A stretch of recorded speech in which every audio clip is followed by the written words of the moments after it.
খায় কে খায় না, কে ঘুমায় না।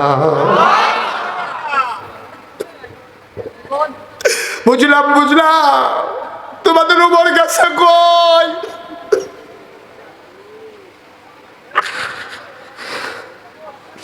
এখন আর কেউ গেল না। ওমর কয় জানতাম কেউ গুনার বস্তা নিতে রাজি হবা না। পেছনে যারা দাঁড়িয়ে আছেন সবাই বসেন, আপনারা অনুমতি দিলে আমরা শুরু করতে চাই ইনশাআল্লাহ।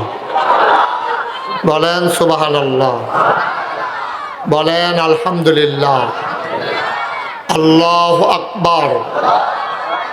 শুকরিয়া আদায় করলাম কার? করব কার? করে যাব কার?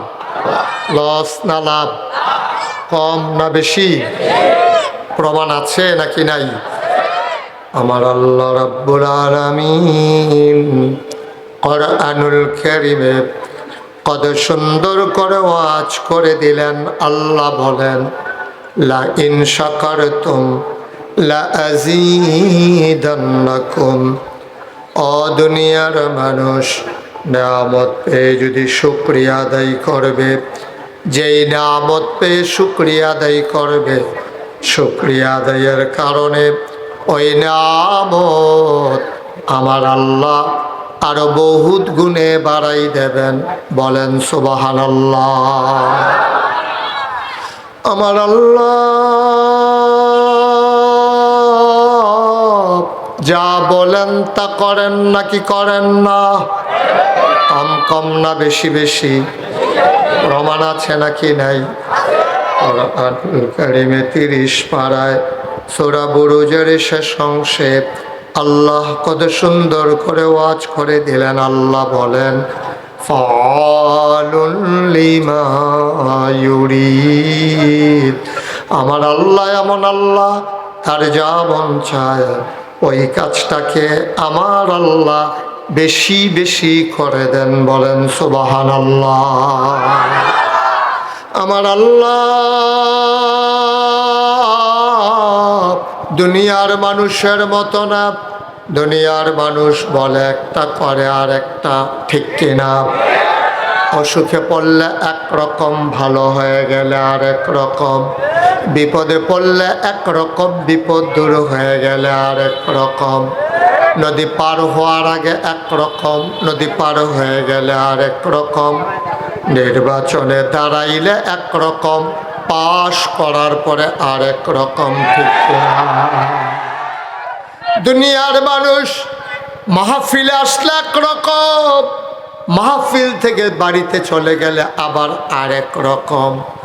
ও মুসলমান, আমার আল্লাহ যা বলেন তিনি তাই করে দেন। তিনি কখনো ওয়াদা খেলাফ করেন না। তিনি নিজেই নিজের ব্যাপার ওয়াজ করে দিলেন। আল্লাহ বলেন ইন্নাকা লা তুখলিফুল মিআদ। আমার আল্লাহ এমন আল্লাহ, তিনি যা ওয়াদা করেন, ওয়াদার খেলাফ করা আমার আল্লাহর জন্য শোভা পায় না। বলেন সুবহানাল্লাহ। এই আল্লাহ আছেন নাকি নাই? ছিলেন নাকি ছিলেন না? থাকবেন নাকি থাকবেন না? আমার এই আল্লাহ কয়জন? জোরে কন, আর জোরে, মধুর সুরে সবাই মিলে। কাশীপুরের জমিন কাঁপিয়ে দিয়ে রাতের নিস্তব্ধতা ছিন্ন ভিন্ন করে চলো ওই আল্লাহকে সবাই মিলে জানিয়ে দেই তুমি লাম ইয়ালিদ ওয়ালাম ইউলাদ ওয়ালাম ইয়াকুল লাহু কুফুয়ান আহাদ। তিনি কারো থেকে জন্ম নেন নাই, তিনি কাউকে জন্ম দেন নাই। ও বন্ধু, দুনিয়ায় পীরের মতো পীর হয়, নেতার মতো নেতা হয়, মন্ত্রীর মতো মন্ত্রী হয়, এমপির মতো এমপি হয়। আমার আল্লাহর কি মতো হয়? আমার আল্লাহর কি নমুনা হয়? আমার আল্লাহর কি ডুপ্লিকেট হয়? আমার আল্লাহর কি মডেল হয়? আমার এই আল্লাহ কয়জন? জোরে কন, আর জোরে, মধুর সুরে সবাই মিলে। মন প্রাণ উজাড় করে গলা ছেড়ে দিয়ে চলো সবাই মিলে জানিয়ে দেই লা ইলাহা লা ইলাহা, জোরে জোরে লা ইলাহা,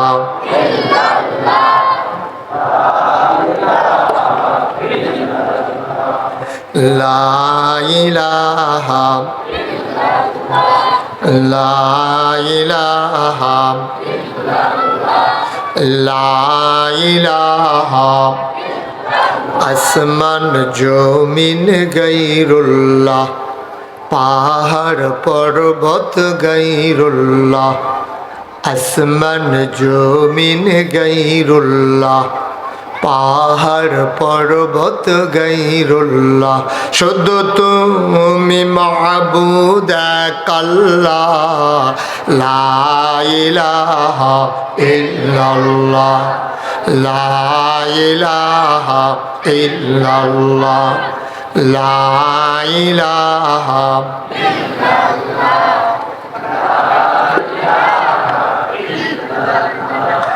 লা ইলাহা, লা ইলাহা ইল্লাল্লাহ, মুহাম্মাদুর রাসূলুল্লাহ সাল্লাল্লাহু আলাইহি ওয়াসাল্লাম। সবাই পড়েন আলহামদুলিল্লাহ, জোরে পড়েন আলহামদুলিল্লাহ। বন্ধুরা আমার, ভাইরা আমার, আমার আল্লাহ রাব্বুল আলামিন এই দুনিয়ার ভিতরে আপনাকে, আমাকে, আমাদের সবাইকে মানুষ করে বানানোর পরে এমনে এমনে ছেড়ে দেন নাই। কোন পথে গেলে জান্নাত, কোন পথে গেলে জাহান্নাম, কোন পথে গেলে লাভ আর কোন পথে গেলে লোকসান, কোন পথে ভালো, কোন পথে মন্দ, কোন পথে কল্যাণ, কোন পথে অকল্যাণ, কোন পথে শিরক বিদআত, কোন পথে তাওহীদ রিসালাত, কোন পথে কুফর আর কোন পথে ইসলাম জানানোর জন্য যুগে যুগে আমার আল্লাহ আমাদের জন্য নবী এবং রাসূল পাঠাইছেন। বলেন সুবহানাল্লাহ। বন্ধুরা আমার, ভাইরা আমার, নবীর ক্রমধারায় আদম আলাইহিস সালাম থেকে শুরু করি একেবারে শেষ নবী পর্যন্ত, যিনি সবার শেষ, যিনি সবার সেরা, যিনি ইমামুল মুরসালিন, যিনি খাতামান নবিয়্যিন, যিনি রাহমাতুল লিল আলামিন, নবী মুহাম্মদুর রাসূলুল্লাহ সাল্লাল্লাহু আলাইহি ওয়াসাল্লাম। নবীর নাম শুনলে কি পড়তে হয়? দুই একবার না বারবার, দুই একদিন না প্রতিদিন, দুই এক সপ্তাহ না প্রতি সপ্তাহ, দুই এক মাস না 12 মাস, দুই এক বছর না সারা জীবন আমরা পড়ব সাল্লাল্লাহু আলাইহি ওয়াসাল্লাম। এই যে ভাই, এই যে ভাই, এই আপনি এদিকে আসেন, এই শুনেন এদিকে আসেন। আর আমি বলতেছি এদিকে আসেন, কথা শুনে না কেন? যারা দাঁড়িয়ে আছেন বসে, ও তো বুঝেই নাই কোন হুজুরের ওয়াজ শোনার জন্য আসছে, এখনো বুঝেই নাই সে। একটু ধৈর্য ধরে বসেন। আপনারা এভাবে চুপচাপ ওয়াজ শুনবেন, এটা আশা করেন কেমনে? গোটা পৃথিবী আজকে নিয়ন্ত্রিত হচ্ছে একটা ফর্মুলার মাধ্যমে। এই ফর্মুলার নাম হচ্ছে গিভ অ্যান্ড টেক। তুমি আমাকে কিছু দাও, আমার কাছ থেকে কিছু নাও। এই ফর্মুলা আবিষ্কার করেছেন, দিয়েছেন স্বয়ং আল্লাহ। তিনি বলেছেন লা ইন শাকারতুম লা আযীদান্নাকুম, যদি নিয়ামত বাড়াই দেব, শর্ত হলো যদি শুকরিয়া আদায় করো। সুবহানাল্লাহ বলবেন না? তোমাকে মোবাইলটা বন্ধ করতে বলছিলাম বাবা, কয়বার বলতে হবে এটা? পকেটে ঢুকাও। সবাই পড়েন আলহামদুলিল্লাহ। এই আওয়াজে তো ওয়াজ হবে না, জোরে পড়েন আলহামদুলিল্লাহ। আর জোর নাই না, আরো জোরে বলেন সুবহানাল্লাহ, আল্লাহু আকবার। সবাই পড়েন আমিন। তাহলে নবীর নাম শুনলে কি পড়তে হয়?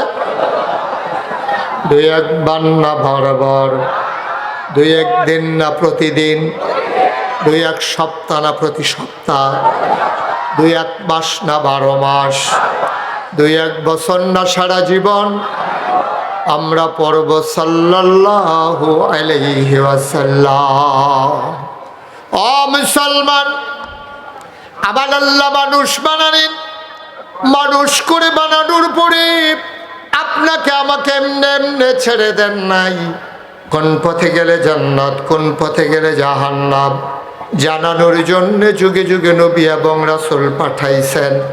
সবার শেষ, সবার সেরা আপনার আমার নবী, নবী মুহাম্মদুর রাসূলুল্লাহ সাল্লাল্লাহু আলাইহি ওয়াসাল্লাম। এই নবীকে যখন পাঠালেন 40 বছর বয়সে, আল্লাহর নবীর কাছে আল্লাহর ফেরেশতা জিবরাইল আসলেন। এসে ডেকে কয়, আহা, এই নবী এসে ডেকে কয়, ও মুহাম্মদ, আপনি আজকে থেকে মুহাম্মদ ইবনে আব্দুল্লাহ না। মক্কায় বাবার নাম নিজের নামের সাথে জড়িয়ে বলা হয়। যেমন আমাদের বক্তা ওয়াজ করেছেন তোহা বিন জহুরুল ইসলাম, ওনার নাম হইল তোহা, আব্বার নাম হইল জহুরুল ইসলাম। আমার নবীর নাম ছিল মুহাম্মদ, আব্বার নাম ছিল আব্দুল্লাহ। এই নামে সবাই চিনত মুহাম্মদ ইবনে আব্দুল্লাহ। জিবরাইল এসে কয়, আপনি আজকে থেকে মুহাম্মদ ইবনে আব্দুল্লাহ। এই পরিচয় আপনার জন্য বড় পরিচয় না, আপনার আসল পরিচয় মুহাম্মাদুর রাসূলুল্লাহ। ও মুসলমান, মন দিয়ে শুনো রে ভাই, আল্লাহর নবী যখন নবুয়ত প্রাপ্ত হলেন, তিনি মানুষকে ডাকলেন দিন। ওই দুইজনকে বসাই দেন একটু, আয় ছেলেরা বসো। কি হইলো, মাহফিল শুরু হইলো না, উঠোউঠি করছো কেন? মনে করছে যে আসলাম গেলাম, মন যা চায় তা করবে। একটা লোক দয়া করে উঠবেন না। অনেক কষ্ট করে আসা লাগেছে আপনাদের কাছে, আপনাদের বাড়ি কাছে আছে বইলা আপনারা বাড়ির দিকে শুয়ে থাকবেন, আর আমি দূর থেকে আসছি বইলে আবার ওয়াজ করা লাগবে। কারণটা কি? সবাই মিলে আমরা শুনবো ইনশাআল্লাহ। এখন থেকে যে উঠবে ওর আর বিচার হবে না, এখন থেকে বিচার হবে ওদের যাদের কাছ থেকে উঠছে ওদের। আপনার কাছ থেকে উঠে কেমনে? আপনি কইয়াছিলেন এতক্ষণ।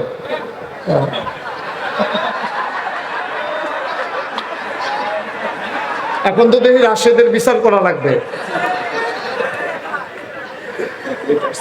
হ্যাঁ ঠিক আছে, জরুরি কাজ আছে তো। সবাই পড়ে না আমিন, জোরে পড়ে না আমিন। তা আমরা একটু মনোযোগ দেই সবাই। আমরা উঠাউঠি হাঁটাহাঁটি এটা করবো না। প্রতিদিন এখানে মাহফিল হয় না, হয় বছরে একবার। কর্তৃপক্ষ অনেক কষ্ট করেছেন। একটা মাহফিল দাঁড় করানো যে কত কষ্ট, আপনি যেদিন দাঁড় করাবেন সেদিন বুঝবেন। আপনি তো মনে করছেন আসছেন গেলেন না, 1 মাস থেকে কর্তৃপক্ষের হুঁশ নাই। ওরা অনেক কষ্ট করতেছেন, ডেকোরেটরের লোকজন অনেক কষ্ট করে মাহফিল দাঁড় করিয়েছেন। সুতরাং আমরা কেউ উঠবো না, মনোযোগের সাথে বসবো। এখন নবী যখন দ্বীনের দাওয়াত দিলেন, খুব মনোযোগের সাথে কথা শুনবেন এই বাচ্চারা। নবী যখন দ্বীনের দাওয়াত দেওয়া শুরু করলেন, মানুষগুলো হয়ে গেল 2 ভাগ। কয় ভাগ? সবাই একটু কথা বলতে হবে। কয় ভাগ? সভাপতি কথা বলা নিষেধ নাকি মাহফিলে? হ্যাঁ। কয় ভাগ? একদল আল্লাহওয়ালা, আরেক দল শয়তানওয়ালা। একদল ফেরেশতার চাইতে উত্তম, আরেক দল জানোয়ারের চাইতে খারাপ। একদল জান্নাতি, আরেক দল জাহান্নামী। এই 2 দল মানুষ হয়ে গেল। আমরা কি জাহান্নামী না জান্নাতি? আমরা কি শয়তানওয়ালা না আল্লাহওয়ালা? এখন এই 2 দলের ব্যাপারে আল্লাহ কোরআনে ওয়াজ করে দিয়েছেন। আমরা কোরআনে ঢোকার আগে মারদুদ শয়তান থেকে ফেনা হয়েছে, যিনি রহমান যিনি রহিম তার নামে চলেন শুরু করি। যারা শয়তানওয়ালা ওদের পরিচয় আল্লাহ ধরেছেন কোরআনের কারিমে। আসুন আমরা শুনি কি বললেন। তার আগে আমরা মারদুদ শয়তান থেকে ফেনা হয়েছে, যিনি রহমান যিনি রহিম তার নামে চলেন শুরু করি। সবাই পড়ি। আউযু বিল্লাহি মিনাশ শাইতানির রাজীম বিসমিল্লাহির রাহমানির রহিম ওয়ালাহুম কুলুবুল লা يفقهون بها ولهم أعين لا يبصرون بها ولهم آذان لا يسمعون بها أولئك كالأنعام আল্লাহ কয় শোনো শোনো শোনো ও এলাকার মানুষ, কাশীপুরের মানুষ, মন দিয়ে শোনো। একদল মানুষ হয়ে গেল এমন, তাদের মন আছে বুঝে না, চোখ আছে দেখে না, কান আছে শুনে না। আমরা বলি আল্লাহ এটা আবার কেমন মানুষ? আল্লাহ কয় আমি কি বলছি নাকি মানুষ? উলাইকা কাল আনআম, ওরা হলো চতুষ্পদ জানোয়ারের মতো। আল্লাহ কয় না বালহুম আদল, এটা জানোয়ারের চাইতে আরো নিকৃষ্ট, ঠিক কিনা? যারা মন থাকার পরেও বুঝে না, চোখ থাকার পরেও দেখে না, কান থাকার পরেও শুনে না, উলাইকা কাল আনআম, ওরা চতুষ্পদ জানোয়ারের মতো। বালহুম আদল, ওরা জানোয়ারের চাইতে নিকৃষ্ট, ঠিক কিনা বলো? ওরা কালা? আবু জাহেল, আবু লাহাব, উতবা, সাইবা, মুগীরা, ওদের বংশধর। ওই ১৫০০ বছর আগে আবু জেহেল আবু লাহাব ছিল, আর ওদের বংশধর আজ ওই বাংলাদেশেও আছে, ঠিক কিনা বলো?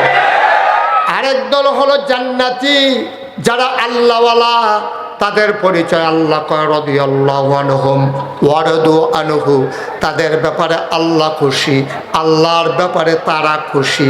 ওরা কারা?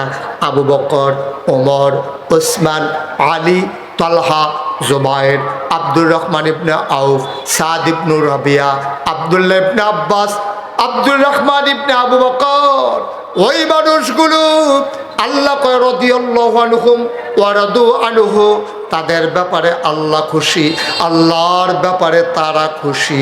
বলেন সুবহানাল্লাহ। মুসলমান, আমরা এখানে যারা আছি, আমরা জাহান্নামীরা জান্নাতি। আমরা আবু বকরের বংশধর, আমরা উমরের বংশধর। তাইলে ১৫০০ বছর আগে আবু জেহেলের বংশধর যেমন এখনো আছে, ১৫০০ বছর আগের আবু বকরের বংশধরও আছে, ঠিক কিনা? এখন আপনি যদি বলেন যে হুজুর আমরা তো বুঝলাম আমরা আবু বকর, উমর, উসমান, আলীর বংশধর, আমরা জান্নাতি মানুষ, ওই যে বলছিলেন আবু জেহেল, আবু লাহাব, উতবা, সাইবা, মুগীরা, ওরা কাফেরের দল, ওই শয়তানের দল, জাহান্নামের দল, ওরা কারা? এখানে আছে নাকি? না, এটা এখানে খুঁজে পাবেন না। এটা আপনি রাজাপুর গিয়েও পাবেন না, পাবনায় ২-৪ জন পাইতে পারেন। আর এইগুলা পাওয়া যায় বেশিরভাগ ঢাকায়। দেখবেন ওরা টক শো করে, সোশ্যাল মিডিয়ার সুবাদে, ইলেকট্রনিক্স মিডিয়ার সুবাদে ওরা টিভির চ্যানেলের ভিতরে টক শো করে। ওরা যখনই কথা কয় ইসলামের বিরুদ্ধে, ঠিক কিনা বলো? ওরা যখনই কথা কয় মসজিদ মাদ্রাসার আলেম ওলামার বিরুদ্ধে, ঠিক কিনা বলো? ওরা কথা বলে ইসলামী আন্দোলনের বিরুদ্ধে, ওরা কথা বলে ইসলামী নেতৃত্বের বিরুদ্ধে, ঠিক কিনা বলো? আপনি যদি বলেন ওরা কারা, কয়েক বছর আগে একটা ধরা পড়ছিল ঢাকা ইউনিভার্সিটিতে। ঢাকা ইউনিভার্সিটির প্রফেসর, এটা কিন্তু চারটিখানি কথা না, ঢাকা ইউনিভার্সিটিতে একটা ছেলে পড়া, চান্স পাওয়া, এটাই বিরাট বড় বিষয়। আর ঢাকা ইউনিভার্সিটির প্রফেসর, এটা তো যেমন তেমন কথা না। ও কি বলে ফেললো এক সেমিনারের ভিতরে? ও বলে ফেললো যে যারা পর্দা করে, খুব খেয়াল করেন, সূক্ষ্ম কথা, যারা পর্দা করে, যেসব মেয়েরা বুরকা পরে, হিজাব পরে, নেকাব লাগায়, ওরা ঢাকা ইউনিভার্সিটিতে পড়ার দরকার নাই, ওরা কোনো একটা মহিলা মাদ্রাসায় পড়ে ফেলবে। এটা কি আপনারা রাজি আছেন? পর্দা করা মেয়েরা কি ঢাকা ইউনিভার্সিটিতে পড়তে পারবে না? বোরকা পরা মেয়েরা পড়তে পারবে না? সে তো ঢাকা ইউনিভার্সিটির প্রফেসর, ও রিক্সা চালায় না, অটো চালায় না, ও সিএনজি ড্রাইভার না, ও শিক্ষিত সজ্জন, কিন্তু দিনের শিক্ষা পায় নাই। সে কথা বলে ফেলেছে ইসলামের বিরুদ্ধে। আমি বলেছি 92% জন লোক যেই দেশে মুসলমান, 56,000 বর্গ মাইলে 18 কোটি মানুষের মাঝে শুধু যেখানে মসজিদ আর মসজিদ, যেখানে মক্তব আর সকালবেলা মানুষের ঘুম ভাঙে, ওই মসজিদের আজান শুনে এশার নামাজ পড়ে পড়ে দুরূদ পড়তে পড়তে ঘুমোতে যায়, সেই দেশে, ইসলামের বাংলাদেশে, টেকনাফ থেকে তেঁতুলিয়া, রূপসা থেকে পাতুরিয়া, সুন্দরবন থেকে বান্দরবন, যেই বাংলাদেশে শীততাপ নিয়ন্ত্রিত কক্ষে বসে পুলিশ পাহারায়, ইসলামের বিরোধিতা করা সহজ। পাল্লে কাশীপুরের জমিনে এসে বলো, পিঠার চামড়া নিয়ে ঢাকা যাওয়া যাবে না।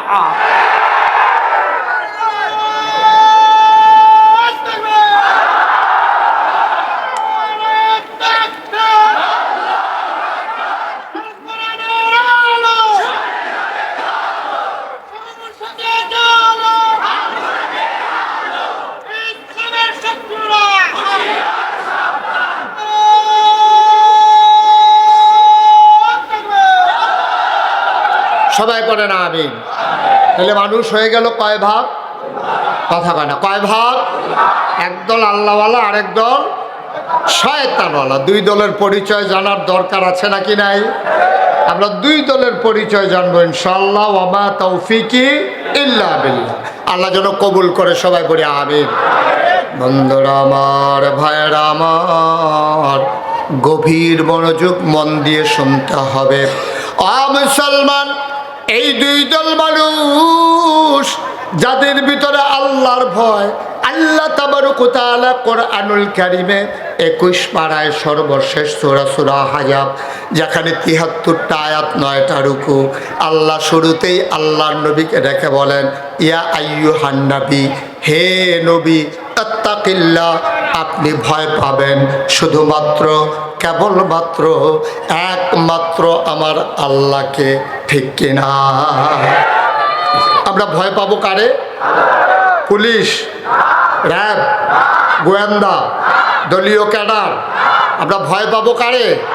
আমরা আল্লাহ ছাড়া আর কারো কাছে মাথা নত করতে রাজি।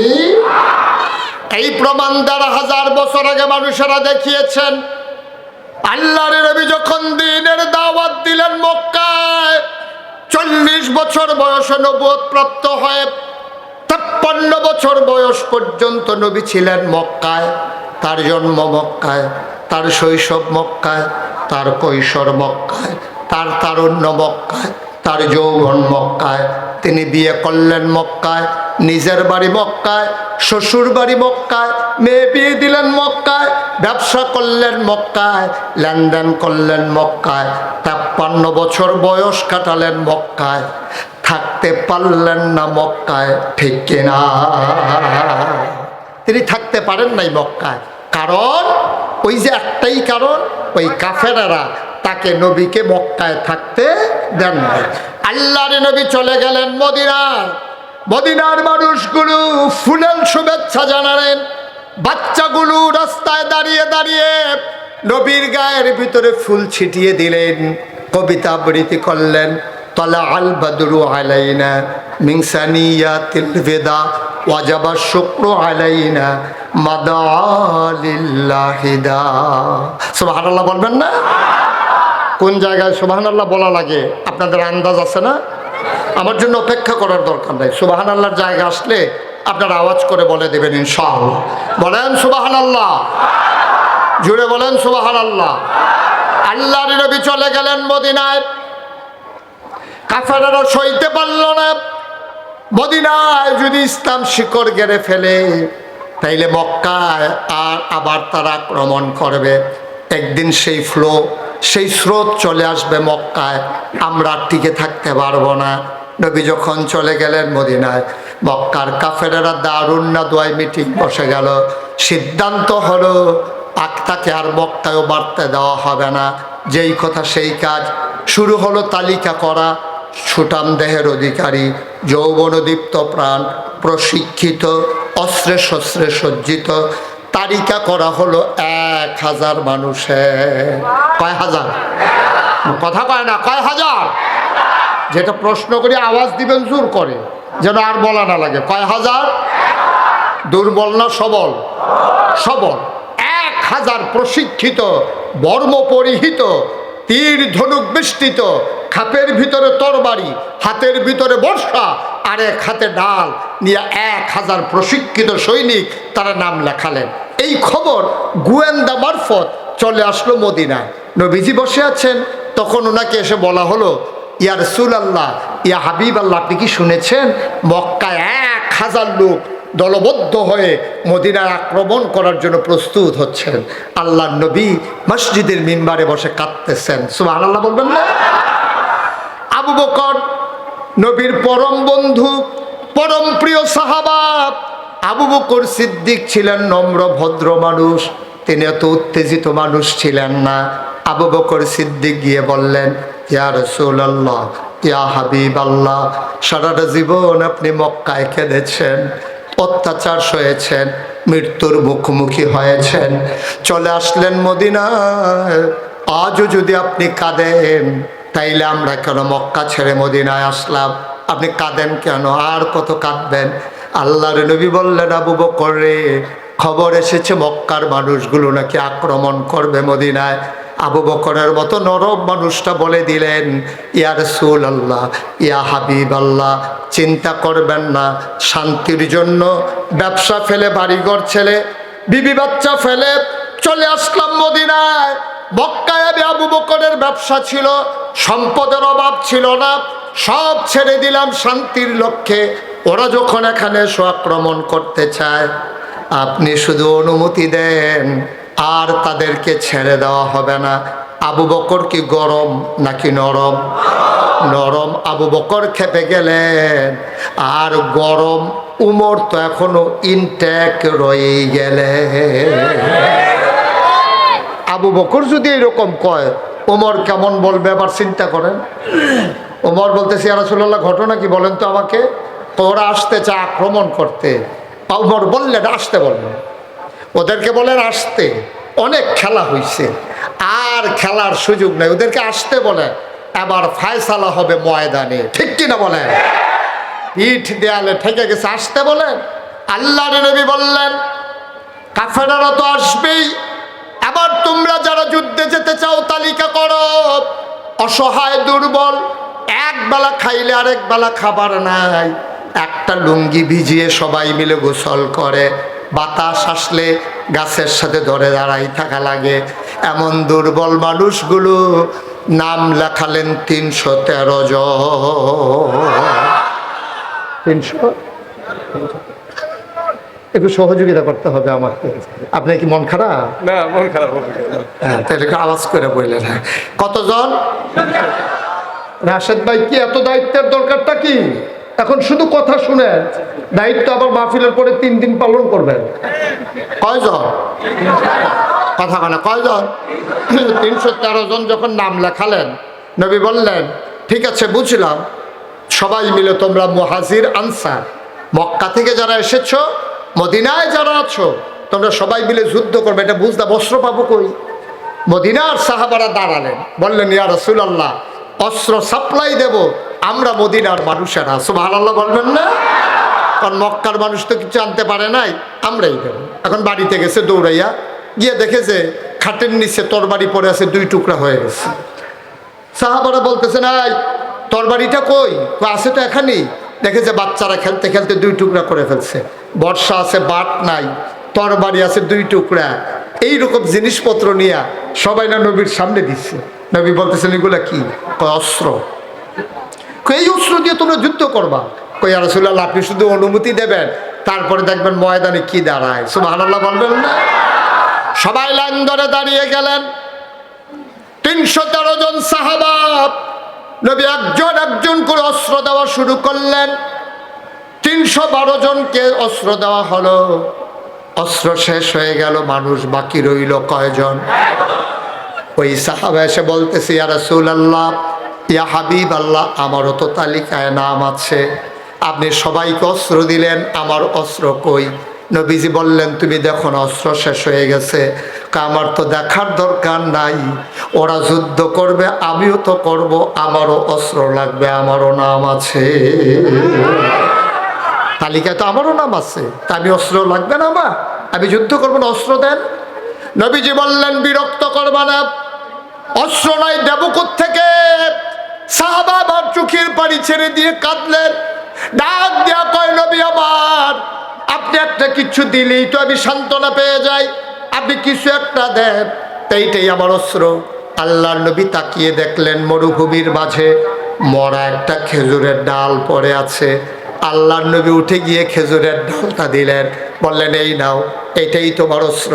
সাহাবা চোখের পানি ছেড়ে দিয়ে কেঁদে ফেললেন, ডাক দেয়া কয়, নবী গো, সবার তরবারির চাইতে আমার এই খেজুরের ডাল সবচেয়ে দামি অস্ত্র।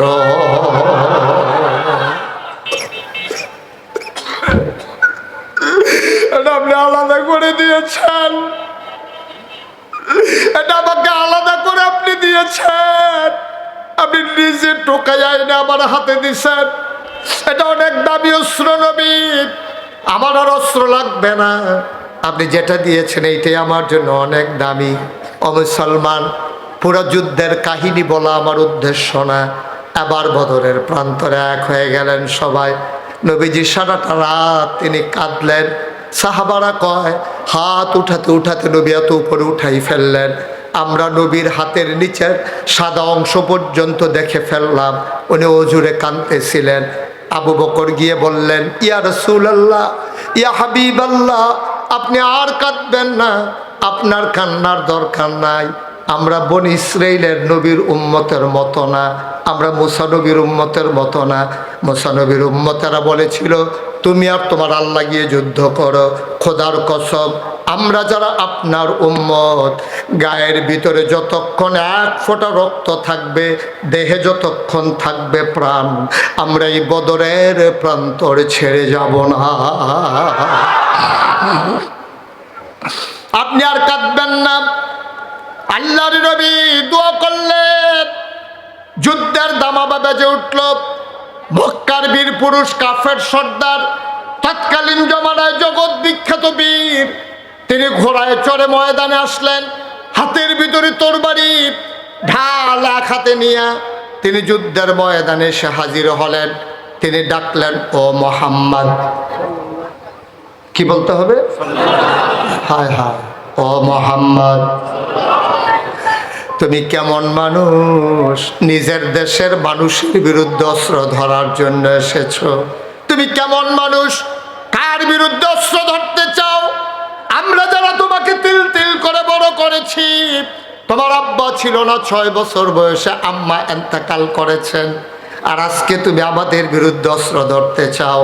আসো আসো আসো, দেখি তোমার কত বড় সাহস, কাপুরুষের মতো কেন বসে আছো?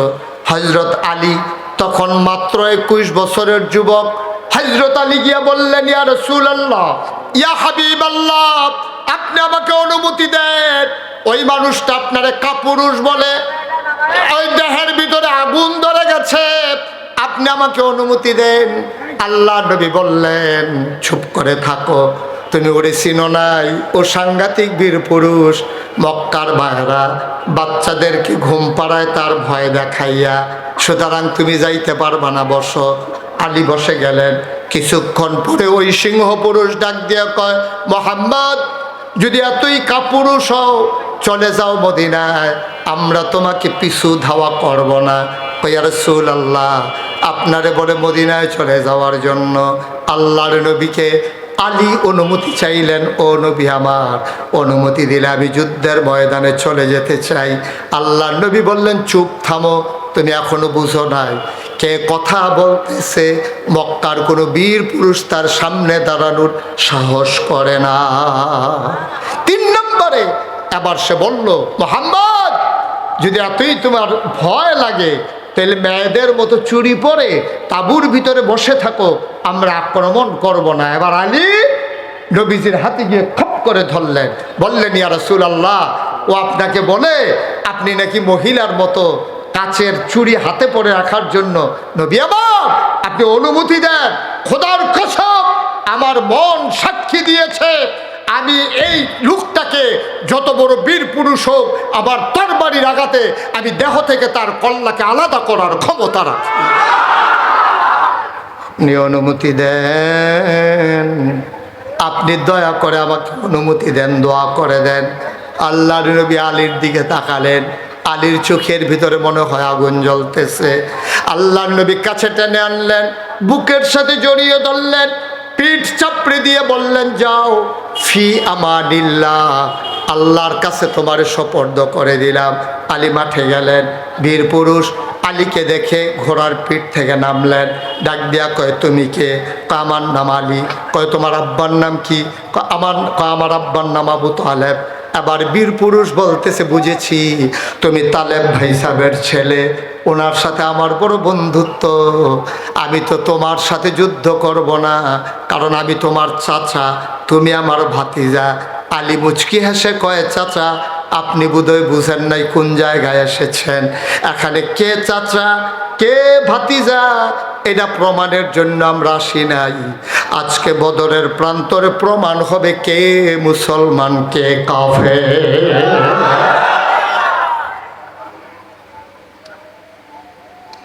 আল্লাহর নবী বদরের প্রান্তরে 70 জন কাফেরকে 2 টুকরা করে ফেললেন। মুসলমানেরা 70 জনকে পিছমোড়া বাদ দিয়ে সরাই দেওয়া হলো। বাকি মানুষগুলো দৌড়ে দৌড়ে কোনো মতে মক্কায় পালালো। দিন দিন ইসলামের পতাকা উড্ডীন হচ্ছে। আল্লাহ নবী দুনিয়া থেকে বিদায় হলেন 63 বছর বয়সে। আল্লাহ নবীর বিদায়ের পরে আবু বকর সিদ্দিক খলিফা হলেন। আবু বকর সিদ্দিকের ইন্তেকাল হয়ে গেল, চলে আসলেন হযরত ওমর। সেই ওমর হলো ইসলামের দ্বিতীয় খলিফা, জান্নাতের সুসংবাদ প্রাপ্ত দ্বিতীয় মানুষ। আল্লাহর নবী যার ব্যাপারে বলেছেন, আনা খাতামুন নাবিয়্যিন লা নাবিয়্যা বাদি, আমি হলাম সর্বশেষ নবী, আর নবী নাই আমার পরে। যদি নবী থাকতো আমার আলী, আমার উমর আমার পরে নবী হইতো। এই উমর বড় সিংহ পুরুষ, খলিফা হলেন উমর। যে উদ্দেশ্যে আমি এখন পর্যন্ত এসেছি, আপনাদেরকে আমি একটা টার্গেটে নিয়ে যেতে চাই। আমি আপনাদেরকে পৌঁছে দিতে চাই জান্নাতের দরজায়। আপনার জন্য জান্নাতের দরজায় গিয়ে দাঁড়াতে পারেন। আর জান্নাতের যিনি দারওয়ান, ওই রেদওয়ান ফেরেশতা আর হুর গেলমানেরা জান্নাতের দরজায় যখন দাঁড়াবেন, ওরা এসে বলবে, আহলান সাহলান মারহাবা, মোস্ট ওয়েলকাম, আমাদের জান্নাতে আপনাদেরকে স্বাগতম। সুবহানাল্লাহ বলবেন না? আমরা সেই জান্নাতের দরজায় গিয়ে দাঁড়াতে চাই। সবাই রাজি আছেন ইনশাআল্লাহ? এবার যখন উমর খলিফা হলেন, এবার আমরা আসল কথায় চলে আসছি। দয়া করে মাহফিলে উঠোউঠিটা মুঠেও ভালো কাজ না, এটা শুভনীয় না। আপনি যত কষ্ট হোক আপনি একটু বসে থাকবেন, এটাই হচ্ছে মাহফিলের আদব।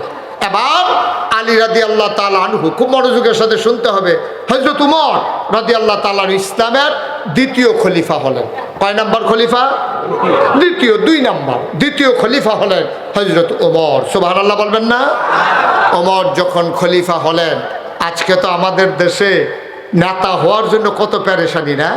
দেখবেন 2 বছর 3 বছর আগে নির্বাচনের খবর নাই, এখনো 3 বছর আগে গাছে উঠে সেরা হাত নাড়তে আছে শুভেচ্ছা। ঠিক কিনা কর? ঈদের আগে শুভেচ্ছা জানায়, তারপরে আপনার নানান সময় এই শুভেচ্ছা, নববর্ষের শুভেচ্ছা, বিজয় দিবসের শুভেচ্ছা। নির্বাচনের খবর নাই, শুধু নেতা হওয়ার জন্য আমার দেশের মানুষ পেরেশান। আর আবু বকরের যখন ইন্তেকাল হলো, উমরকে সবাই গিয়ে যখন ধরলো, উমর আপনি হবেন আমাদের খলিফা। এবার উমর কি বললেন জানেন? উমর কাঁদতে শুরু করলেন। উমরের কথাটা একটু খেয়াল করেন, কত ওজনওয়ালা কথা। উমর বললেন, ও দুনিয়ার মানুষ, তোমরা আমাকে খলিফা বানাইতে চাও, আমি তো খলিফা হতে চাই না।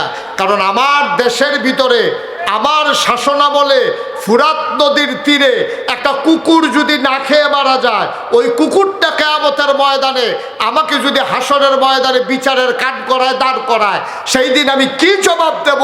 এই ভয়ে আমার খলিফার দরকার নাই। সুবহানাল্লাহ বলবেন না? আর আজকে আমার দেশে শুধু নেতা হওয়ার জন্য এক দল থেকে 10 জন, 12 জন, 15 জন। আজকে পত্রিকায় দেখলাম নিজের দলের মানুষ নিজের দল নমিনেশন না পাওয়ার কারণে গুলি করে তাকে রাস্তায় ফেলে রেখেছে, ঠিক কিনা বলেন? এত নেতা হওয়ার সব, এত নেতা হতে চান? যদি আপনি বুঝতেন নেতৃত্ব কারে কয়, আপনাকে সাইদা দিল আপনি নিতেন না, ঠিক কিনা কয়? এটা যে কত বড় বোঝা। উমর কাঁদতেছে আর বলতেছে, আরে উমরের মা উমরকে যদি জন্ম না দিত, উমর যদি শিয়াল হইতো, উমর যদি কুকুর হইতো, তাইলে কতই না ভালো ছিল। খলিফা হওয়া লাগতো না, হিসাব দেওয়া লাগতো না। উমরের মা উমরকে কেন জন্ম দিল, এই চিন্তায় তিনি কাঁদতেছিলেন আর সবাইকে ফিরিয়ে দিচ্ছিলেন। সবাই মিলেমিশে ওমরকে আবার খলিফার আসনে বসিয়ে দিলেন। ওমর ঘোষণা দিলেন, আমার দেশে বাঘ মহিষ এক ঘাটে পানি খাবে, কুকুরও না খেয়ে মরবে না। ও মুসলমান, মানুষ দরজা খুলে ঘুমাবে, কেউ কারো ঘরের দিকে তাকাবে না, মেয়েরা নিরাপদে চলবে, নাকে ফুল, কানে দুল, গলায় মালা, হাতে বালা, স্বর্ণ মুদ্রা নিয়ে মেয়েরা হেঁটে যায়। ডাকাতি হবে দূরের কথা, চোখ তুলে তাকানোর মতো কেউ সাহস পায় না। সুবহানাল্লাহ।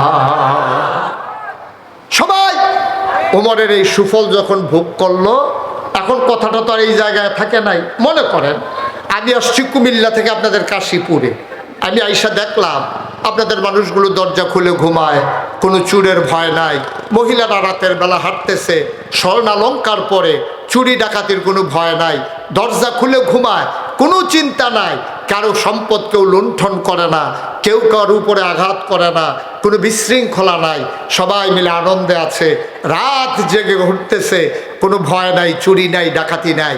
এখন এই রকম যদি কাশীপুরটা হয়ে যায়, তা আমি যে কুমিল্লা থেকে আসলাম, আমি কুমিল্লা গিয়ে কি বলবো? আমি বলবো, বাবা গেছিলাম পাবনায়, কাশীপুর একটা জায়গায়, ওইখানে গিয়ে দেখলাম মানুষের ভিতরে হিংসা নাই, বিদ্বেষ নাই, চুরি নাই, ডাকাতি নাই, নারীর উপরে ধর্ষণ নাই, নারীর উপরে নির্যাতন নাই, কোনো দরজা খুলে মানুষ ঘুমায়।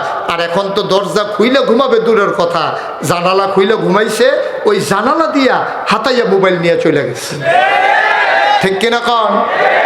এখন আমি যদি আপনাদের এই এলাকাটা এমন দেখা যায়, তো আমি তো কুমিল্লা গিয়ে বলবো, তো কুমিল্লার মানুষ বলবে যে হুজুর বানাইয়া বানাইয়া কথা বলেন না, এরকম জায়গাও বাংলাদেশে আছে নাকি? আমি বললাম তাইলে আপনি কাশীপুর গিয়ে দেখে আসেন, লোকজন সব আসবে দেখার জন্য, মানুষ দরজা খুলে ঘুমায়, এটা সত্য কিনা? এই জমানায় আবার কিভাবে সম্ভব? ১৫০০ বছর আগে উমরের শাসনামলে মানুষ যখন দরজা খুলে ঘুমায়, এখন এই কথা শুধু মদিনায় থাকে নাই, চলে গেছে পাশের কাফেরের দেশ। ওইখানকার কাফেরেরা এটা কিভাবে সম্ভব? কেমন করে সম্ভব যে চুরি হবে না, ডাকাতি হবে না, দরজা খুলে ঘুমাবে? যাওয়া তো দরকার, একটু দেখে আসি। এক কাফের আসছে মদিনায়। কই আসছে? কথা কি আমার বুঝেন আপনারা?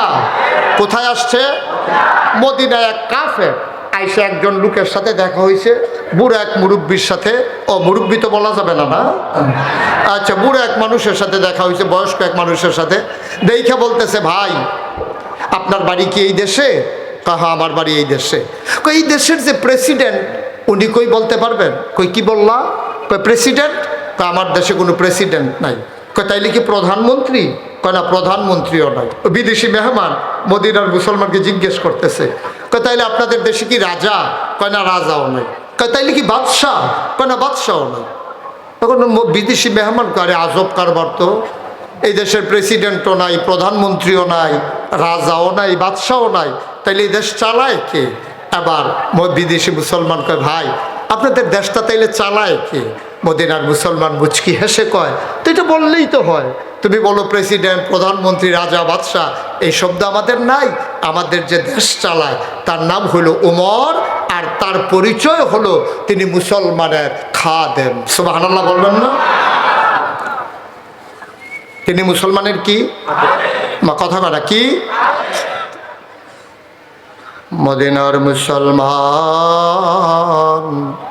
আবার কাফের ওই দেশের নাগরিক জিজ্ঞেস করে, বুঝলাম ওমর তোমাদের খাদেম, ওনার পরিচয়, উনি আমাদের খাদেম।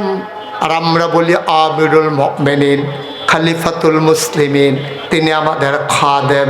কয় বুঝলাম তিনি তোমাদের খাদেম, তার যে রাজপ্রাসাদ, ওই যে বিরাট ভবন, বাংলাদেশে যেমন বঙ্গভবন, বাংলাদেশে যেমন গণভবন, বিরাট উঁচু দেয়াল, উপরের দিকে তাকাইলে পেছনের দিকে টুপি পড়ে যায়, এই রকম বাউন্ডারি ওয়াল করা, ওই যে রাজপ্রাসাদ সিকিউরিটি মেনটেন করা, ওই ঘরটা কই, রাজপ্রাসাদটা কই? ওমর যেই দেশের যেই ঘরের ভিতরে ঘুমায়, মদিনার মুসলমান কয় বুঝলাম না ভাই, ওমরের ঘর কোনটা? এবার মদিনার মুসলমান আঙ্গুল দিয়া দেখাই দিল, মাটির ওয়াল করা, খেজুর পাতার ছাউনি দেওয়া একটা ঘর।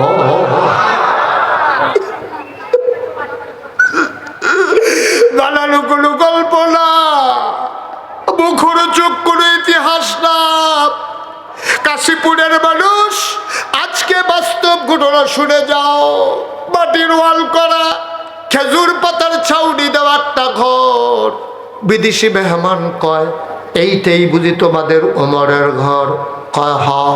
কয় বুঝলাম, উনি খলিফা না, উনি খাদেম, উনি রাজপ্রাসাদ নাই, এটাই ওনার ঘর। ওনার স্পেশাল ফোর্স সিকিউরিটি গার্ড, যারা আগে পেছনে বাঁশি হুইসেল দিয়া রাস্তা ক্লিয়ার করে, SSF সিকিউরিটি গার্ড। ওরা কই? ওমরকে যারা পাহারা দেয়। কয় বুঝলাম না। কয় ওমরের বডিগার্ড। এবার বিদেশি মানুষটাকে শক্ত করে একটা ধমক দিলেন মদিনার মুসলমান। ডাক দেয়া কয় ভাই, তোমার তো দেখি বড় সাহস, তুমি বলো আমাদের উমরকে পাহারা দেয়। ওরা কই উমরকে পাহারা দেবে? এমন মানুষ এখনো মদিনায় জন্ম হয় নাই। উমরকে কেউ পাহারা দেয় না। রাতের বেলা আমরা সবাই যখন ঘুমিয়ে পড়ি, তখন চামড়ার চাবুক নিয়ে উমর বের হয়ে যায় আর ঘুরে ঘুরে পাহারা দেয়। কে খায় কে খায় না, কে ঘুমায় কে ঘুমায় না।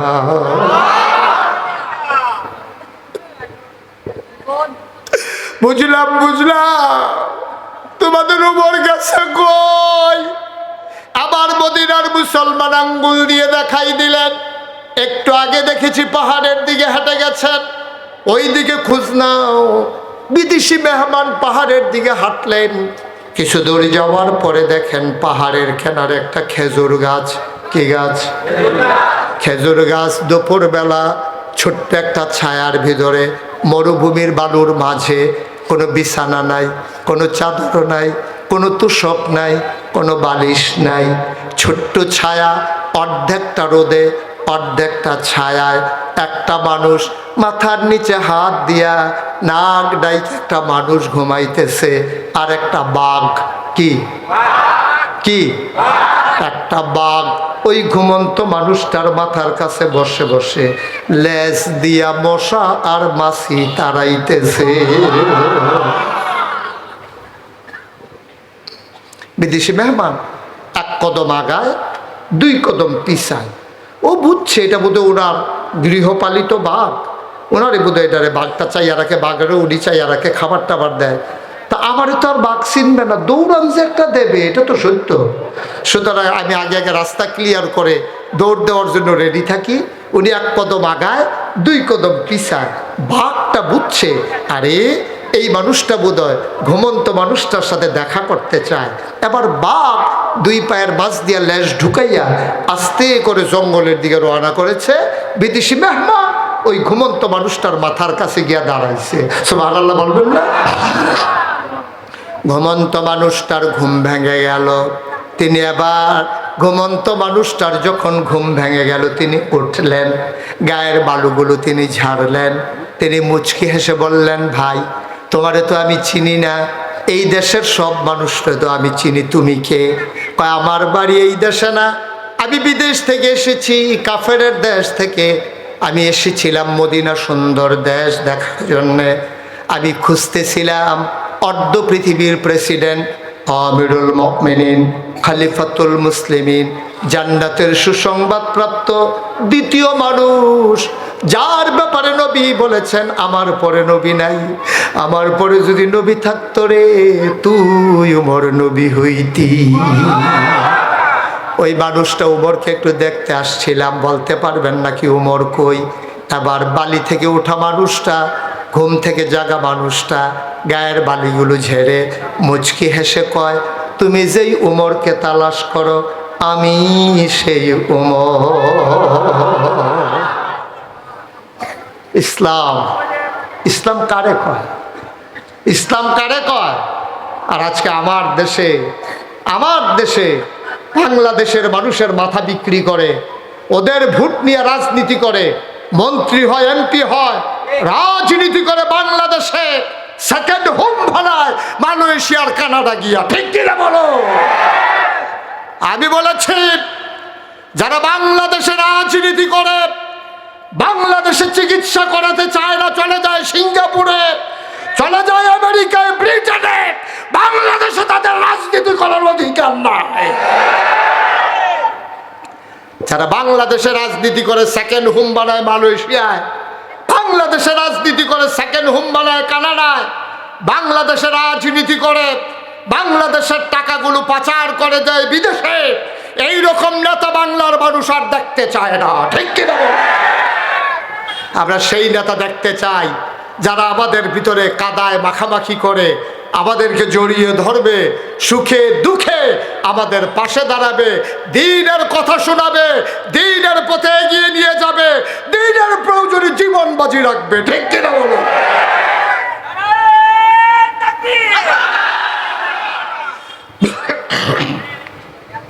সবাই পড়ে না আমিন।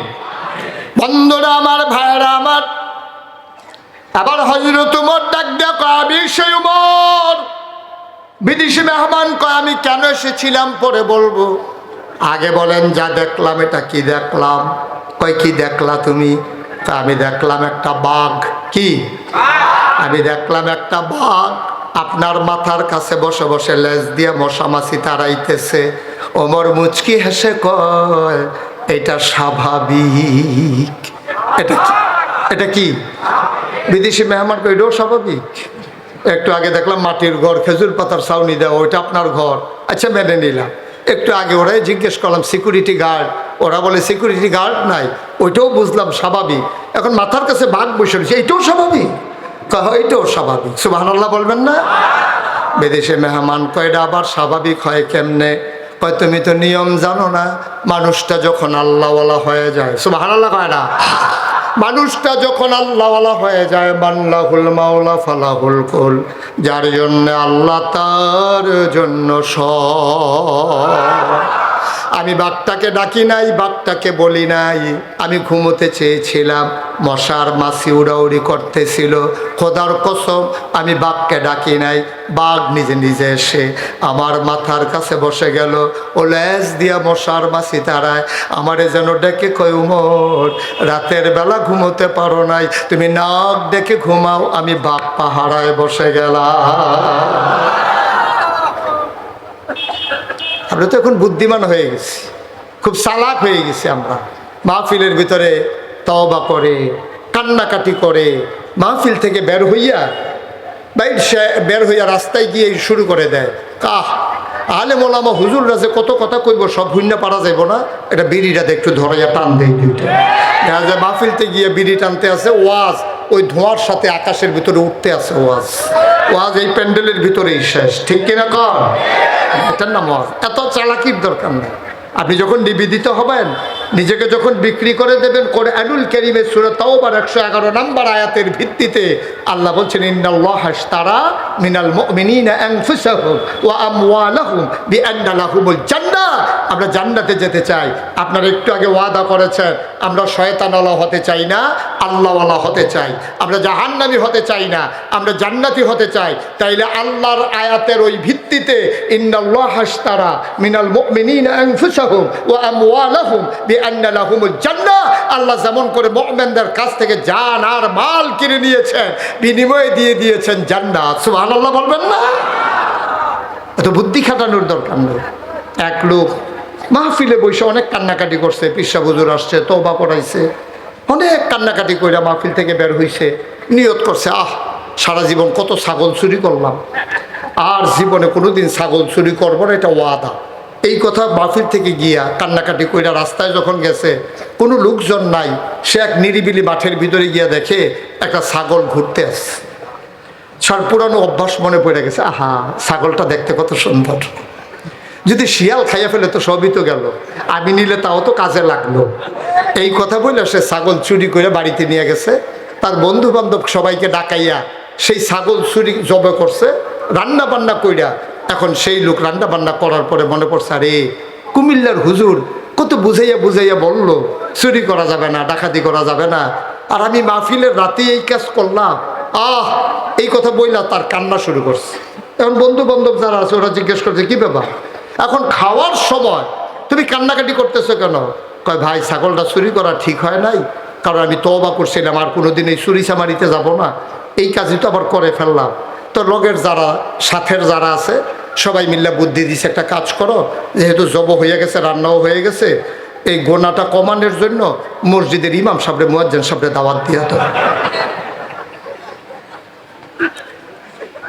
এখন ইমাম সাহেব মুয়াজ্জিন সাহেব ফজরের টাইমে বলছে, হুজুর আমাদের ঘরে খাসির গোশত দিয়া ছাগলের গোশত দিয়া একটা ভাত খাবেন।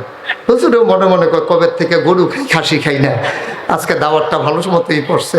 হুজুরও খাইতে আসছে, খাওয়া দাওয়া করছে, একেবারে পোলাপাইন আদর যত্ন কইরা খুব মজা কইরা কইরা খাওয়াইছে। খাওয়া দাওয়ার পরে ওরা বলতে, হুজুর ঘটনা তো একটা ঘটছে। কয় কি? কয় চুরির খাসি। হুজুর বলতেছে, সর্বনাশ করছে বেটা, চুরির খাসিতে আমারে খাওয়াইছো, আমার পিছনে কত লোক নামাজ পড়ে, আমি ইমাম, আমি মসজিদে খুতবা দেই, আর আমার এই চুরির খাসি খাওয়াইছে, একটা কাজ করছো। হুজুর কইরা তো ফেলছি, এখন কি করব? এখন আর কি করবা? কিয়ামতের ময়দানে যে তোমাদের কি উপায় হবে আমি ওইটা চিন্তা করতে আসছি। তো সূর্যে জিজ্ঞেস করতেছে, হুজুর কি হবে কিয়ামতের ময়দানে? কই কি হবে বুঝো নাই এখনো? যে এই ছাগল চুরি করছো, এই ছাগলের মালিক কিয়ামতের ময়দানে তোমার সামনে এসে দাঁড়াবে। আর কি হবে? ছাগল নিজেও উঠবে, ওইটা ছাগলের মালিক বিচার দেবে যে আল্লাহ এই লোক আমার ছাগল চুরি করছে। ছাগল বলবে, জি আল্লাহ আমারই চুরি করছে। কই হুজুর কি ছাগল থাকবে? কয় ছাগলের মালিকও থাকবে? হ্যাঁ তোমার সামনেই থাকবে। আবার সেই লোক বলতেছে, হুজুর তৈলে আর টেনশন নাই, যদি লোকটাও থাকে ছাগলও থাকে, তারে বলবো নাও তোমার ছাগল তুমি নিয়ে যাও।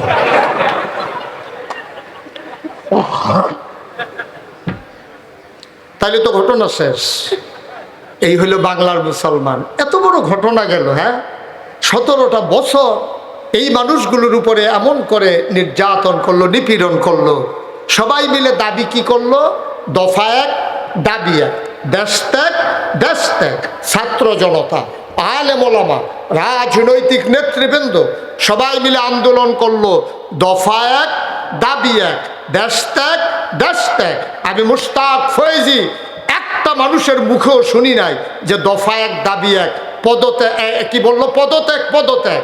একজনও দেশ ত্যাগ চায় নাই, সবাই চাইছে পদত্যাগ। ঠিক কিনা কর?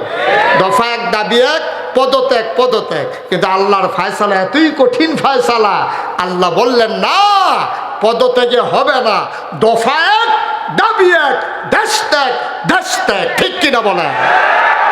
আমরা চাইলাম পদত্যাগ, আল্লাহ ঘটাই দিল দেশ ত্যাগ। রান্না করা গরম ভাতগুলো ধোয়া উঠতেছে, ওই ভাতগুলো খেয়ে যাওয়ার জন্য আল্লাহ তাকদিরে রাখে নাই। এইটাই হচ্ছে ফায়সালা। ঠিক কিনা?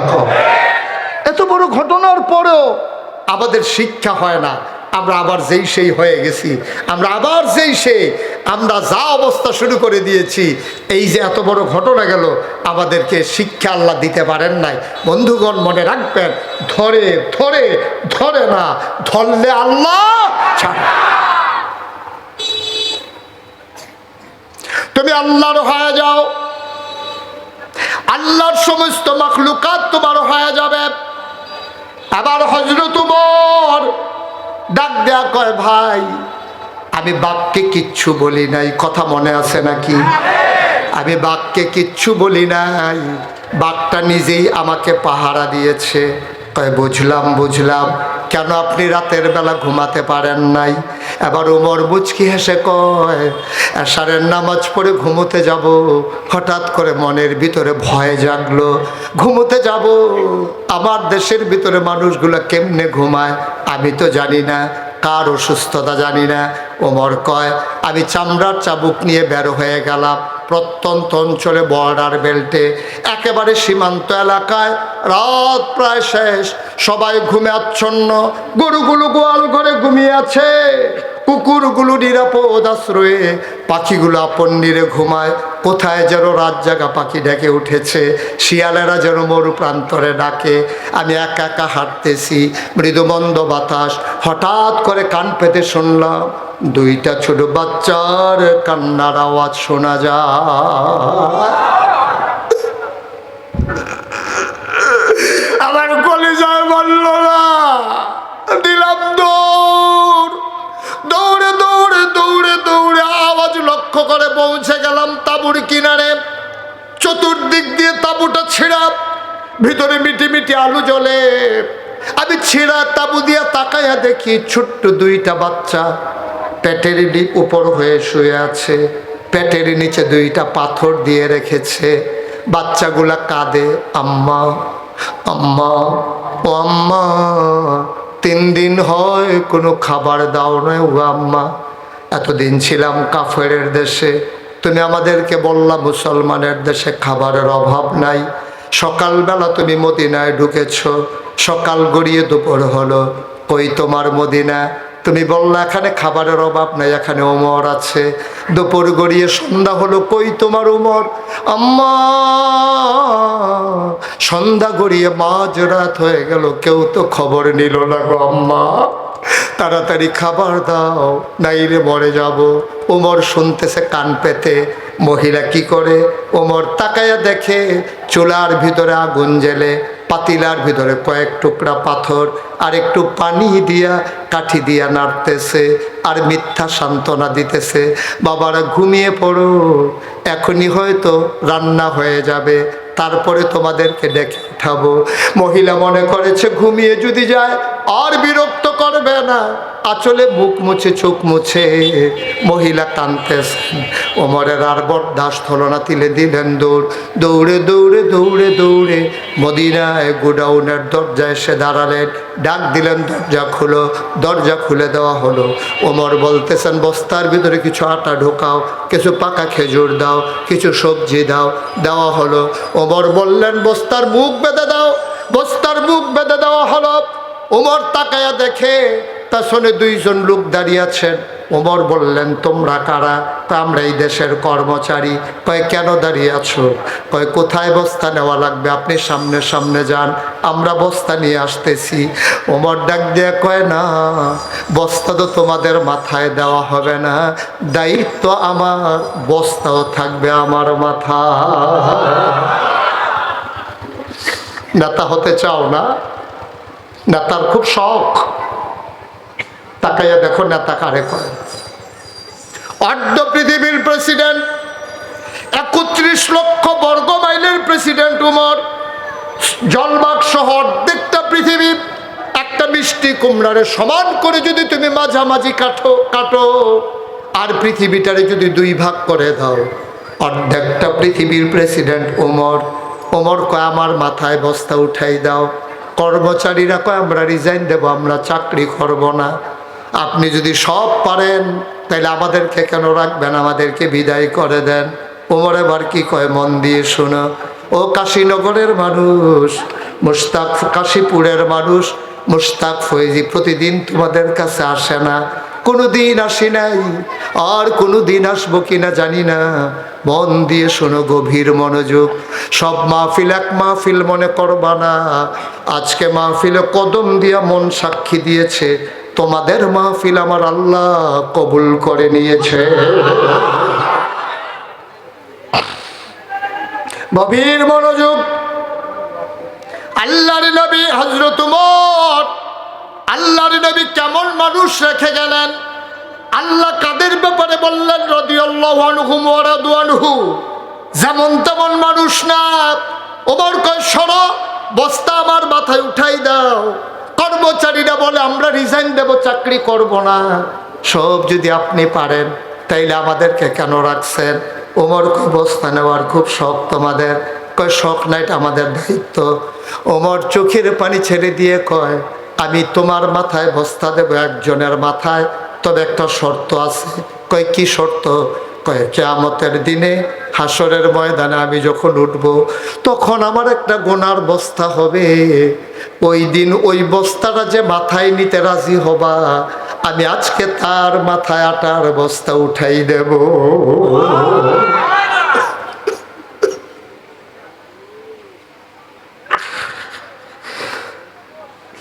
এখন আর কেউ গেল না। ওমর কয় জানতাম কেউ গুনার বস্তা নিতে রাজি হবা না। গুনার বস্তা নিতে চাও না, তার বস্তা কেন নিতে চাও? আমার গুনার বস্তা যেহেতু আমি মাথায় নেওয়া লাগবে, আমার আটার বস্তাও আমার মাথায় দিয়ে দাও। দুইজন ধরাধরি করে ওমরের মাথায় বস্তা উঠিয়ে দিল। ফেরেশতারা চিৎকার করে কাঁদতে শুরু করলো, মাওলা রাব্বা কারিম, এটা আপনি কি মানুষ বানাইছেন? অর্ধ পৃথিবীর প্রেসিডেন্ট উমর আটার বস্তা নিয়ে দৌড়া। আকাশের চতুর্দশ পূর্ণিমার চাঁদ লজ্জা পেয়ে যেন ব্যাগের আড়ালে লুকিয়ে গেছে। ওমর দৌড়ায়, দৌড়াতে দৌড়াতে দৌড়াতে দৌড়াতে একেবারে চলে গেল আবার ওই তাঁবুর কিনারে, বর্ডার বেল্ট সীমান্ত এলাকায়। দরজার মুখে দাঁড়িয়ে ওমর সালাম দিলেন, আসসালামু আলাইকুম। ভেতর থেকে মহিলা কয়, ওয়ালাইকুম আসসালাম ওয়া রাহমাতুল্লাহ। ওমর ডাক দেয়া, আম্মা আম্মা আম্মা গো, ও আম্মা দরজা খুলে দেন আম্মা। মহিলা ডাক দেয়া কয়, কে আবার আম্মা ডাকে? কয়, মা দরজা খুলে দেখেন কে। মহিলা মনে করেছে মরুভূমির কোনো পথিক, হয়তো সাহায্যের জন্য এসেছে। মহিলা ডাক দেয়া কয়, বাবা আমারে আম্মা ডাইকো না, আমি মা হওয়ার উপযুক্ত না। আমি কিসের মা? আমি সন্তান জন্ম দিয়েছি, 3 দিন হয় ওই সন্তানদেরকে খাবার দিতে পারি না। আমি কিসের মা? আমি মা হওয়ার উপযুক্ত না, আমারে মা ডাইকো না। তুমি অন্য কোনো দরজায় দেখো, আমার ঘরে কিচ্ছু নাই, তোমারে দিতে পারি এমন কিচ্ছু নাই। তুমি দরজায়, অন্য ঘরের দরজায় যাও, দেখো কোনো সাহায্য পাও নাকি। আমি তোমারে কিচ্ছু দিতে পারবো না বাবা, আমারে মা ডেকে লাভ নাই। আমারে ডাক দেয়া কয়, মা ও আম্মা দরজা খুলে দেখো কে দাঁড়িয়ে আছে। মহিলা দরজা খুলে দিলেন। তারা তাকাইয়া দেখে আধা কাঁচা আধা পাকা দাড়ি, চুলের ভিতরে সেই কথা, আমার কাছে কিছু আটা ছিল, খেজুর ছিল, নিয়ে এসেছি, দয়া করে অনুমতি দাও আমি ভিতরে ঢুকি। মহিলা বললেন, ভেতরে আসো। ওমর বললেন, আম্মা বস্তাটা ধরে একটু নামাও দেখি। বস্তাটা নামানো হলো। ওমর ডাক ডাক, আম্মা ও আম্মা ভাইয়ারা দেখি ঘুমিয়ে পড়েছে, তুমি তাড়াতাড়ি করো, একটু আটা গুলে রুটি বানাও। ওমা জ্বালানো আগুনটা দেখি নিভে গেছে।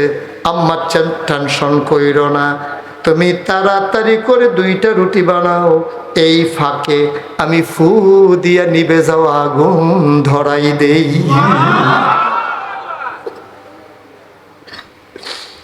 অর্ধ পৃথিবীর প্রেসিডেন্ট, আমিরুল মুমিনিন, খলিফাতুল মুসলিমিন, জান্নাতের সুসংবাদ প্রাপ্ত দ্বিতীয় মানুষ, দুঃখিনী মায়ের ঘরে শেষ রাতে নিভে যাওয়া আগুন ফু দিয়ে ধরায়।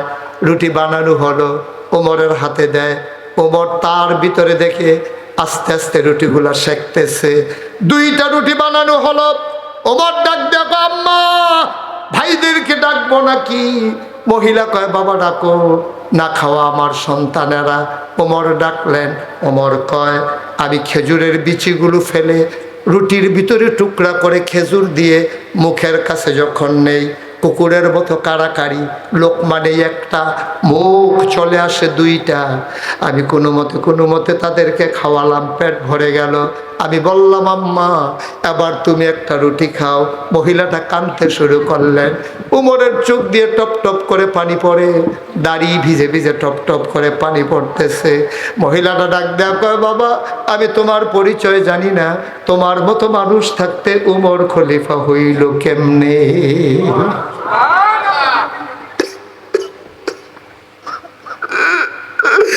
আমি তোমার চিনি না। সকালে ঢুকলাম, মাঝরাত পার হয়ে গেল, কেউ খবর নিল না।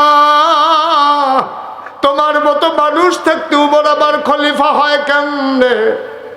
মদিনার মানুষ কি তোমারে দেখে না? ওমরের মন বড় শক্ত, ওমর বড় কঠিন মানুষ, ওমররে কেন খলিফা বানাইছে? ওরা তোমারে খলিফা বানাইতে পারলো না। আগামীকালকে সকালবেলা মদিনার মানুষগুলোকে ডেকে ডেকে বলবো যেন তোমারে খলিফা বানাই দেয়। ওমরের কান্দে, মহিলাও কান্দে। ওমর ডাক দেয়া কয়, মা এই কথা এখন থাক, তুমি একটা রুটি খেয়ে নাও। মহিলা ডাক দিয়ে কয়, না আমি রুটি খাবো না, সকালবেলা বাচ্চারা আবার কাঁদবে। ওমর মুচকি হেসে কয়, আম্মা আমি যখন আইসা পড়ছি গো আম্মা, তোমার আর টেনশন নাই। তুমি আগামীকালকে মসজিদে নববীর দরজায় আসবে, সেখানে আমি থাকবো। ওমরের সাথে আমার বড় খাতির গো আম্মা।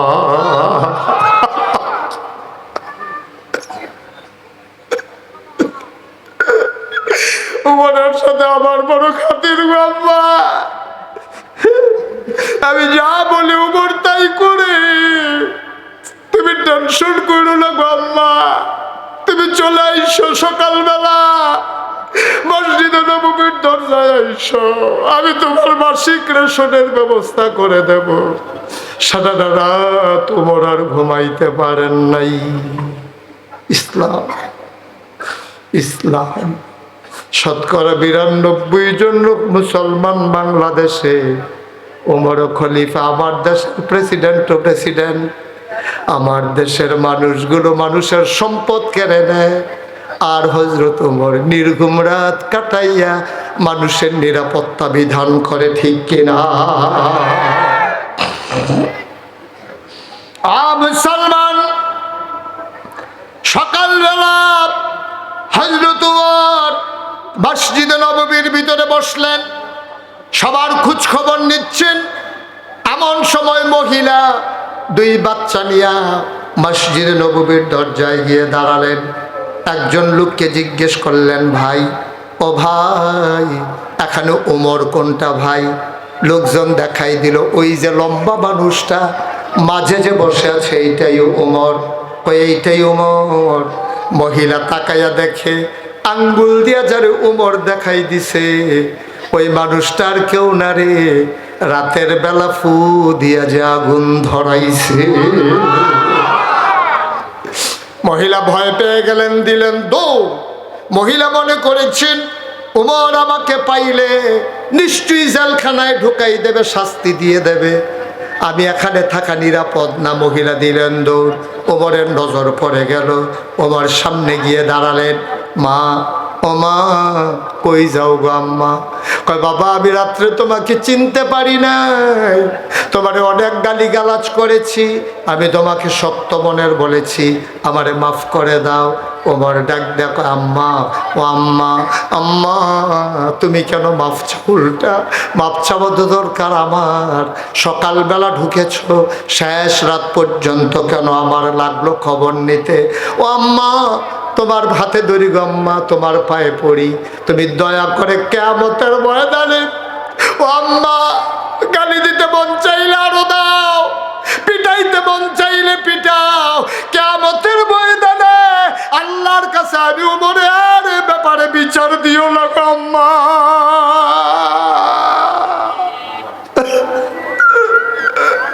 আমার নামে বিচার দিও না, আমার বড় ভয় কিয়ামতের ময়দানে না জানি কি হয়। আম্মা পিটাইতে মন চাইলে আরো পিটাও, গালি দিতে মন চাইলে আরো গালি দাও, কিয়ামতের ময়দানে আমারে আসামি বানাইও না। ও কাশীপুরের মুসলমান, ও রাজাপুরের মুসলমান, ও পাবনার মুসলমান, মুশতাক ফয়েজি যেই কথাগুলো বলে গেল তুমি অক্ষরে অক্ষরে মনে কইরো। যেদিন আমি থাকবো না, আর আজকে মাহফিল থেকে যাওয়ার পরে বিছানায় যখন শুয়ে যাবে, মনে করে করে চিন্তা কইরো, ওমর ওমরের মতো করেছে, আমারও কি কোনো দায়িত্ব নাই? ইচ্ছে করলে আমি বুঝি বিধবা কন্যা, বিধবা মায়ের কন্যার বিয়ের ব্যবস্থা করে দিতে পারি না?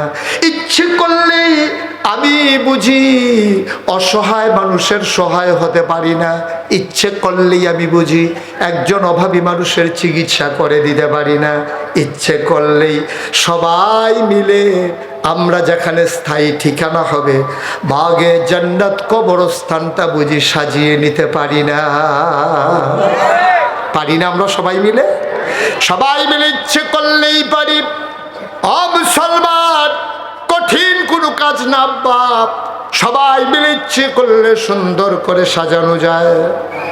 দূর দূরান্ত থেকে ছুটে এসেছো আজকে এই কবুল হওয়া মাহফিল, সবাই মিলে তওবা করবো, একটা লোক আমরা উঠবো না। সবাই কোন আমিন।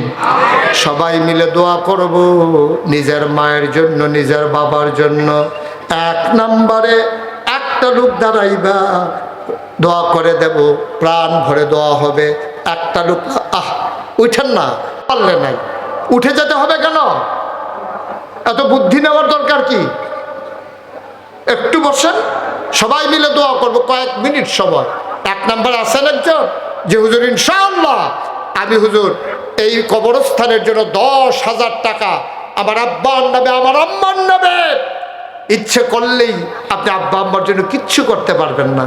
বাবার রেখে যাওয়া জমিন তুমি চাষ করে খাও, মায়ের সেলাই করা কাঁথা তুমি গায়ে দিয়ে ঘুমাও।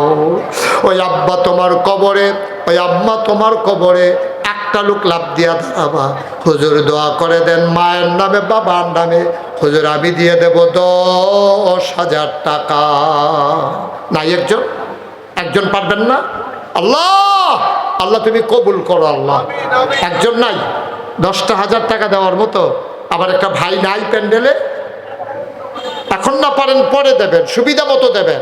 আছেন একজন যে হুজুর ইনশাআল্লাহ আমি জামাত প্রার্থী আলিয়াজগড় মনোনয়ন, জামাত প্রার্থী, জামাত মনোনীত এমপি প্রার্থী জনাব আলিয়াজগড়, মাওলানা আলিয়াজগড় সাহেব, উনি দিলেন নগদ 2,000 টাকা। বলো মারহাবা। কবুল করো, মঞ্জুর করো, মনের আশা পূরণ করে দাও। দানের হাদিয়া সোনার মদিনায় পৌঁছে দাও। মরহুম মোহাম্মদ সোহরাব হোসেন দুলাল, ওনার পক্ষ থেকে দেওয়া হলো 1,50,000 টাকা। বলো মারহাবা। আহা, আমার নতুন মানুষ পাইয়া আপনারা কইরা গেলেন না?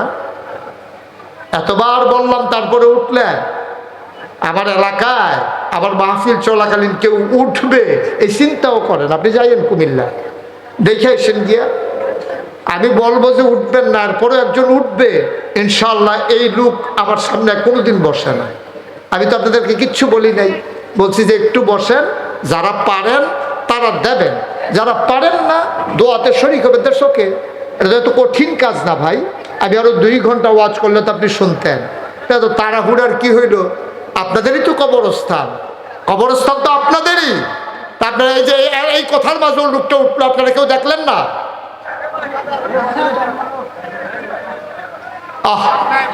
আজব হয়ে গেছে মানুষ। নিজের আব্বা আম্মার কথাও একটু মনে পড়ে না? না, আপনি সাদা কাগজে লেখা রাখেন আপনার আব্বা আম্মার জন্য আপনার দোয়া করতে মন চায় না। আপনি যেই দিন কবরে যাবেন আপনার বাচ্চা মাহফিলের কাছেও আসবে না। আপনি তো দোয়া করতে মন চায় না, আব্বার জন্য একটু দোয়া করবেন, মনে হয় যেন একটা হাসির জিনিস। বাবার জন্য দোয়া করবো, দোয়া করবো কি করতে? উনি পিঠা খাইলে খাইতে থাকুক, উনি আজাবে পুড়লে পুড়তে থাকুক, এই মনে করতেছে মানুষ। একটু বসেন, আমরা দোয়া করে দিচ্ছি। মরহুম সোহরাব হোসেন দুলাল সাহেবের পক্ষ থেকে দেওয়া হয়েছে 1.5 লক্ষ টাকা। বলেন মারহাবা। কবুল করো, মঞ্জুর করো, মনের আশা পূরণ করে দাও। দানের হাদিয়া সোনার মদিনায় পৌঁছে দাও। বিএনপির এমপি প্রার্থী তুহিন সাহেব, উনি নগদ দিয়েছেন 10,000 টাকা। বলেন মারহাবা। কবুল করো, মঞ্জুর করো, মনের আশা পূরণ করে দাও। দানের হাদিয়া সোনার মদিনায় পৌঁছে দাও। কামাই রোজগার রহমত আর বরকত দান করে দাও। মোহাম্মদ এনামুল হক, পৌর বিএনপির সম্মানিত সাধারণ সম্পাদক, উনি দেবেন 5 বস্তা সিমেন্ট। বলেন মারহাবা। একটু বসেন ভাই, কয়েক মিনিট। আমি তো মেহমান মানুষ, আপনাদের মেহমান। আমি বলতেছি, তারপর আপনি উঠে যাচ্ছেন। একটু বসেন। বিএম ট্রেডার্স মোহাম্মদ আব্দুল সালাম, উনি দিয়েছেন 2,000 টাকা। বলেন মারহাবা। কবুল করো, মারহাবা বলেন। কবুল করো, মঞ্জুর করো, মনের আশা পূরণ করে দাও, দানের হাদিয়া সোনার মদিনায় পৌঁছে দাও। আব্দুল জব্বার বিশ্বাস, উনি দিলেন 1000, কাশীপুরের শফি, উনি নগদ দিলেন 500। কবুল করো, মঞ্জুর করো, মনের আশা পূরণ করে দাও। জনাব আল্লাহ তাআলা মনের আশা পূরণ করে দাও, দানের হাদিয়া সোনার মদিনায় পৌঁছে দাও। কামাই রোজগারের রহমত ওর বরকত বাড়াইয়া দাও কোন আমি একটা লোক চাইছিলাম এই প্যান্ডেলের ভিতরে 10,000 টাকা দেওয়ার মতো, একটা লোক নাই। খুব গরিব মানুষ আপনারা, নিজের কবরের জায়গাটা কিনতে গেলেও তো কত টাকা লাগে, যে হুজুর আমার কবরে যেন শান্তি হয়, এই নিয়তে 10,000 টাকা দেব। আছেন একজন? 10,000 টাকা পারবেন? পুরা প্যান্ডেলে একটা লোক নাই 10,000 টাকা দেওয়ার মতো?